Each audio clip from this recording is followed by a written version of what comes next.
നിന്നെ പെണ്ണ് കാണാൻ ആള് വന്നില്ലേ? വന്നു. നിന്റെ വീട്ടുകാരങ്ങോട്ട് പോയില്ലേ? പോയി. കല്യാണം നടത്താമെന്ന് നിന്റെ ചേട്ടൻ സമ്മതിച്ചില്ലേ? സമ്മതിച്ചു. ചെറുക്കൻ വന്ന് നിന്നെ കണ്ടില്ലേ? കണ്ടു. നീ ചെറുക്കനെയും കണ്ടില്ലേ? കണ്ടു. എന്നിട്ടാണോടി നീ വീണ്ടും എന്നെ കാണാൻ വന്നിരിക്കുന്നത്? തെണ്ടി.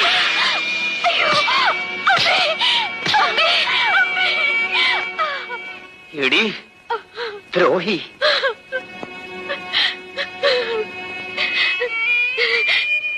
ചേട്ടൻ ചോദിച്ചതിനെല്ലാം ഞാൻ അതേ അതേ എന്നല്ലേ മറുപടി പറഞ്ഞത്. ഒരു ചോദ്യം കൂടി ചോദിച്ചിട്ട് എന്നെ തല്ലാമായിരുന്നല്ലോ. ഇത് കൂടുതൽ നീ എന്താടി ചോദിക്കാനുള്ളത്? ഞാൻ ആ കല്യാണത്തിന് സമ്മതിച്ചോ എന്ന് ചേട്ടൻ ചോദിച്ചില്ലല്ലോ. ശാന്തേ, നീ? ഇല്ല ചേട്ടാ, ഞാൻ സമ്മതിച്ചില്ല. നിന്നെ പെണ്ണ് കാണാൻ ആള് വന്നില്ലേ?